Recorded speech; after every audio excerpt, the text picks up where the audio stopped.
I'll now introduce Graham Fifield from Greening Australia. Graham has been with Greening Australia for 17 years, designing and delivering revegetation projects across a range of public and private land. These projects have ranged from small-scale enhancement plantings to those several hundred hectares in size. For the last 3 years, Graham has been working with landholders across New South Wales to help them access the Australian carbon market.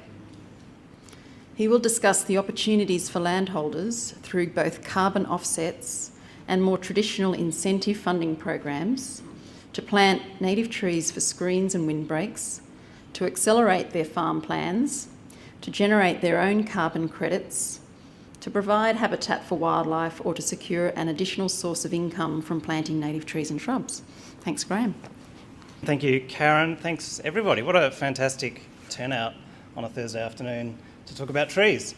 It's a very lofty goal to talk about all of those things a little bit closer, to talk about all those things in 10 minutes. So the carbon market is quite complex. So by necessity, this is going to have to be a very concise history or concise description of how the carbon market works. But do rest assured there's materials down the back, and I'll be here till 4 o'clock as well. So we can definitely have a chat. So unfortunately, this is aimed more at landholders rather than sort of the home gardeners, but I'm sure you all have friends and acquaintances, family in this region. So just very, very quickly, who is Greening Australia? Many of you probably do know, but we'll just touch on that. We'll also talk about this canopy. You'll hear a little bit about canopy today, so I'll just give you a quick idea about who and what they do. What are carbon credits? How do they work? How do we use this to fund works on properties? What's a project look like? What does a carbon project in the highlands actually look like on a farm? Do I have to plant the whole lot, little bits, just the back paddock? So we'll just touch on that quickly. I want to just talk very briefly about the Walter Wallandilly project. Lots of people in this room are probably aware of it, a part of it, thank you, but also just future opportunities through the Urban Rivers grant program, and we've actually got another iron in the fire for that one. And then just lastly, how you might get involved if you are interested in anything that I'm about to talk about. Some legalese. Carbon credits are a financial product. So therefore, I have to put up this slide that says I'm not going to talk in specifics. I'm not going to tell you how many dollars per hectare. I'm not allowed to tell you those things. And to be honest, it changes with every single property. So we need to undertake that analysis. We need to go on that journey with you to understand what it would look like. But this is the legal disclaimer that says, we are talking about a financial product, so I can't talk in specifics. Greening Australia, not-for-profit, registered charity. We've been in and around the highlands, the tablelands since 1982. So we've been doing this stuff for a very long time. We are a national organisation, but we're not part of government, just so that's clear for people. We do drive around in a white ute. We often get confused with other members of government, and there are many people here, no offence. But yeah, we do sit outside of the government.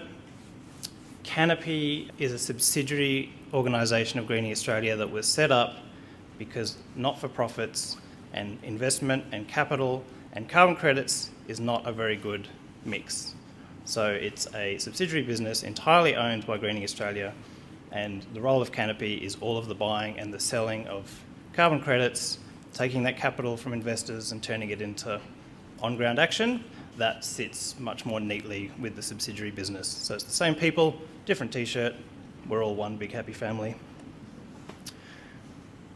Carbon 101, as I said, we don't have a huge amount of time to talk about it. If I slip into talking about ACCUs, my apologies, but that's an Australian carbon credit unit.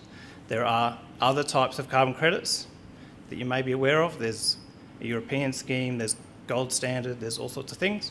I'm only talking about the Australian scheme today, so that's an ACCU. 1 tonne of carbon dioxide equivalent reduced from the atmosphere will generate 1 credit. That's really important because on this graph, on this diagram here, I want you to think about, just like agricultural land has carrying capacity for sheep and for cows, it also has carrying capacity for trees and for carbon. So wet areas with deep soils where it rains a lot, Robertson, for example, has really high carbon yields. Out west of West Wyalong, it doesn't rain very often, it's quite dry. The trees are much less dense, there's fewer of them, the carbon yields are much lower. This means two things. It means that not all properties have the same access to generate these carbon credits, because if we plant 1 hectare in West Wyalong, it generates a different number of credits to 1 hectare in Mittagong. But fortunately, for hopefully most of you in this audience, it's a really fantastic opportunity because... Is there a laser? There is a laser. Here we are. See this really dark green colour? This part of the state has some of the highest carbon yields in the entire state, which means that we can plant relatively modest areas, relatively small areas of the farm, probably somewhere between 5 and 20 hectares. Again, we would work through to understand exactly what that would look like, but that's an amazing opportunity which many other people in this state simply don't have, because they'd have to plant much more area to generate the same number of credits. So what does that look like? Here's a couple of examples. One is very close to here and the other one is slightly further away, but the point that I wanted to make is carbon is a vehicle to help people do what they already want to do with their farm. So we've got two examples here. One has a series of, they both have waterways, they have creeks and drainage lines that they would like to fence off and tree up. Fantastic. We can facilitate that. And then we have a series of shelter belts or wildlife corridors or habitat linkages. And again, they're both projects that we've been able to fund through a carbon offset program. So it doesn't have to be the entire property, as an example. The question is always, well, what's in it for me as a landholder? What percentage share do I get, or what do I get out of all this? Well, the simplest way to describe it is it will vary from case to case. So we now know from our diagram and all the modelling sitting behind the scenes, we know how many credits we can generate per hectare.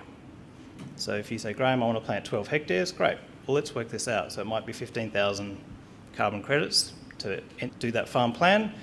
We look at all the costs. Some of those costs are very obvious to people: trees, shrubs, ripping, spraying, planting, etc. And then there's all these behind the scenes costs in terms of all the carbon accounting and modelling and audits, which generally go for 25 years. So there's a serious cost involved with all of that.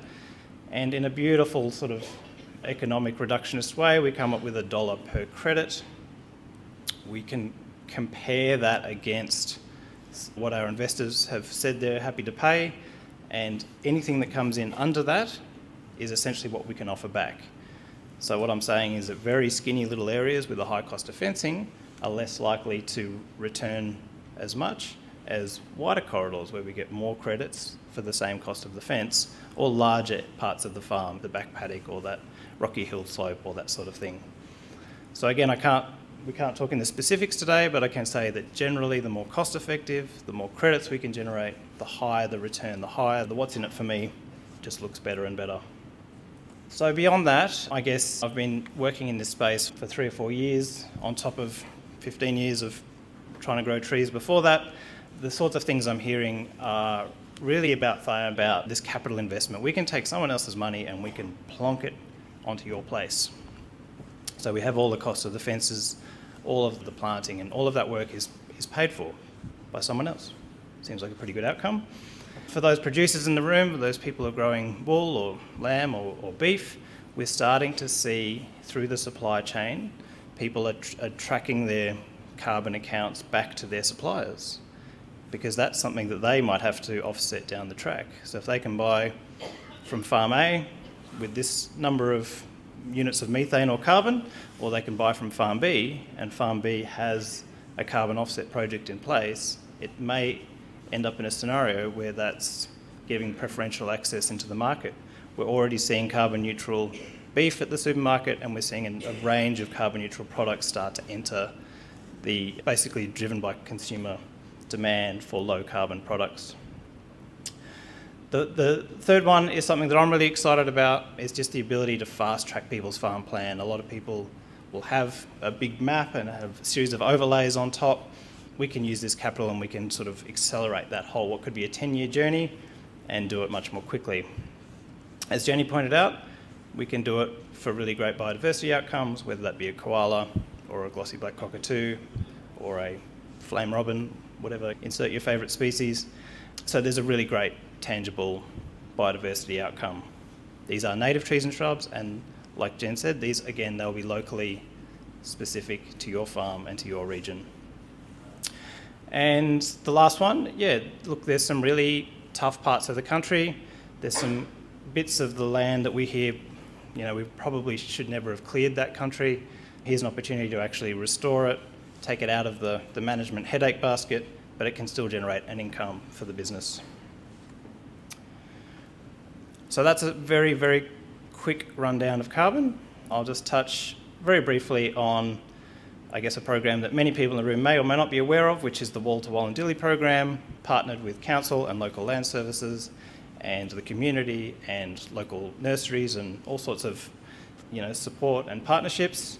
Just to highlight that it's been a 6-year program. It's done some amazing work on the river, including examples like this, where trees and shrubs have been planted, willows have been removed in some examples, fences have been erected to keep the bank stable from cattle. Here's an aerial shot. And this is really just to say that, similar to Jen, while there's no funding right at this point in time, we do have 2 irons in the fire to basically do the second round of this. So we're seeking landholders who are interested in getting involved to put in their expression of interest. And yeah, if the funding is secured, we'll just start work immediately. So, high-level summary. What's the difference between sort of a carbon and a non-carbon project? Carbon projects are fully funded and implemented. So all of the cost of fencing, putting the fence up, all the site preparation, all the planting, everything involved with that project is funded and will be done by a contractor of your choice or your best mate or whatever. But the point I want to make is that it's 100% funded. There are some minimum size thresholds, and that is generally around that 10,000 credits or 10,000 tonnes. But we also touched on, in this part of the world, that can be as little as 5 to 20 hectares of land to achieve that outcome. The contracts are fairly lengthy, 25 years. The alternative would be 100 years, and so for most people 25 years is the lesser of two evils. And then there's a return either in a lease payment per hectare or a share in the credits if you want to speculate on the future value of credits or sell those credits or retain them if you're a producer and you wish to offset some of your own emissions. Non-carbon, which we've called sort of incentive funding probably for the last 20 or 30 years, is often based on this idea of co-contributions, 50% in-kind funding. Here's $5,000 for a fence, can you please put it up? Or here are the trees, can you please help us with the site preparation? So the projects are commonly a little bit smaller, not always, but commonly sort of 2 to 10 hectares in size. The agreements are much shorter in duration, often 5 or 10 years. And there's very rarely an income stream that comes from those projects. They're often grant funded or funded through some other vehicle. So if any of this has piqued your interest or excited you in any way to get involved, maybe you've just had a whole series of hedgerows unfortunately affected by root rot or something, the easiest way for us to coordinate some of this traffic is through the website, because if you ring me and say I'm interested in a carbon project, I'll probably direct you to the website just so we can understand what the carbon yields are and that sort of thing, because it'll help us to have a much deeper conversation than if I'm in the ute driving at 110 down the highway.